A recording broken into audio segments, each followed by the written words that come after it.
ओम शांति। कई बार कई बच्चे प्रश्न पूछते हैं कि बाबा ने कहा कि बच्चे मुझे सच बताओगे तो आधा पाप माफ हो जाएगा। तो अभी जब बाबा साकार में भी नहीं है और निमित्त को भी नहीं बता सकते, तो बाबा को क्या लिख कर के बताने से हमारा पाप माफ हो जाएगा? तो देखो, बाबा ने कहा है, ये मूल्य के अंदर भी आया है कि बच्चे बचपन से लेकर के अब तक अपनी हर गलती को जानते हैं। कौन से विकर्म पाप कर्म किए हम सब कुछ जानते हैं। पिछले जन्म का भले नहीं जानते, लेकिन इस जन्म का हम सब कुछ मालूम है। अब साकार में बाबा ने कहा, जब साकार में बाबा थे अलग थी, और अब तो जब हम साकार में, जो साकार की बात है कि बाबा थे तो बाबा को बता देते थे, वो बात अलग है बाबा की। अब इस समय निमित्त को यदि हम बताते हैं और हम ये सोचते हैं कि अगर उनको हमने बताया तो कहीं उनका दृष्टिकोण हमारे प्रति ना बदल जाए, तो सुनाओ भले नहीं, लेकिन बाबा ने तो इस श्रीमत भी दी है कि बच्चे भले लिख करके बाबा को बता दो। लेकिन ऐसा नहीं कि वो गलती हम बार बार करें और बार बार लिख करके बाबा को दें, ये नहीं चलेगा, उससे माफ नहीं होगा। मातेश्वरी जी, मम्मा जी हमेशा कहती थी कि जो गलती हो गई वो दोबारा नहीं होनी चाहिए, तब कहेंगे कि हमने पुरुषार्थ किया। क्योंकि ये बाबा कहते कि जो एक बार गलती की जाए, हो जाए और फिर दोबारा ना हो, उसको ही बाबा ने कहा तीव्र पुरुषार्थी। तीव्र पुरुषार्थी बच्चे वही जो एक बार गलती करके दोबारा ना करें, उसको चेंज कर दें। तो हमें ये चेक करना है कि यदि हम बार बार गलती कर रहे तो फिर हमने पुरुषार्थ क्या किया।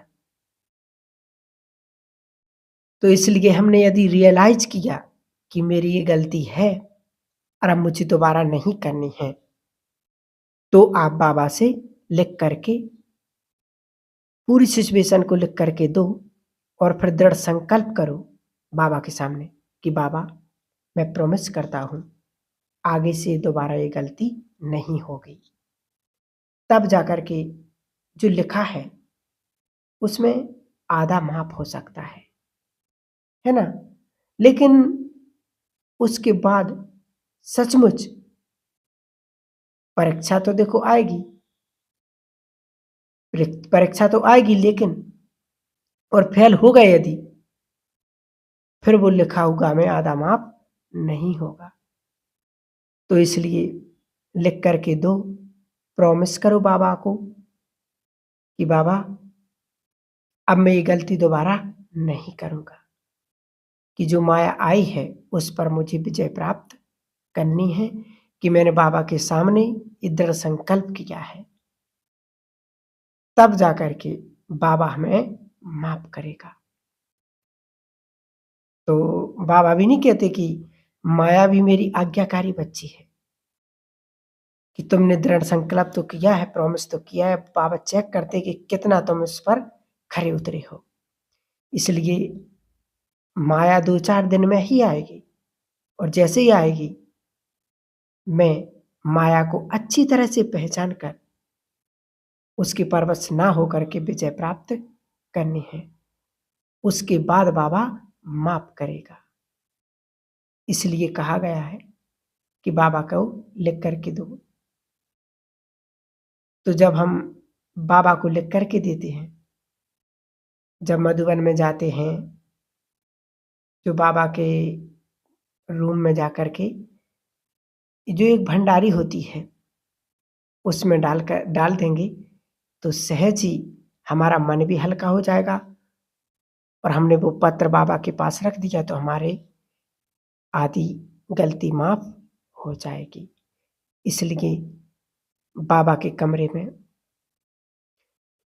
हम ये भी सोचते हैं कि अब जो ये कौन पड़ेगा यहाँ पर, लेकिन वो पढ़ने के लिए किसी को टाइम नहीं है, क्योंकि दिन के इतने सारे पत्र बाबा के बच्चों के आते हैं। क्योंकि हमने अगर बाबा के पास रख दिया वो पत्र, तो वो बाबा के पास पहुँच गया, बाबा ने पढ़ लिया और वो जितने भी सारे पत्र रहते हैं, उनको इकट्ठा करके और एक जगह पर जला दिया जाता है। और जला दिया माना हमारी कमी कमजोरियाँ भी जल गईं। इसलिए हम बाबा को लिख कर के भी पत्र भेज सकते हैं, अपनी कमी कमजोरियाँ भी बता सकते हैं। इसलिए जब भी आप मधुबन में जाते हो, बाबा मिलन पे जाते हो, उस भंडारी में आप अपनी पत्र को, अपनी कमी कमजोरियों को डालकर आप निश्चिंत हो जाइए। लेकिन पत्र लिखते हुए बाबा को प्रॉमिस ज़रूर करना है कि बाबा अब मैं ये गलती कभी दोबारा नहीं करूँगा। लेकिन परिस्थितियाँ, परीक्षाएँ तो आएँगी, क्योंकि वो देखते हैं बाबा कि बच्चे ने प्रॉमिस किया है, कहाँ तक ये निडर और कहाँ तक प्रॉमिस पर खरा उतरा है। तो परीक्षाएँ आएँगी, लेकिन हमें घबराना नहीं है। बाबा ज़रूर हमारे पत्र को पढ़ेगा, सुनेगा, वो जवाब भी मुरली के द्वारा हमें देगा। इसलिए अपनी गलती को, अपनी बुराइयों को पत्र में लिख कर के बाबा को सौंपें और लिख कर के प्रॉमिस ज़रूर करें। ठीक है? ओम शांति।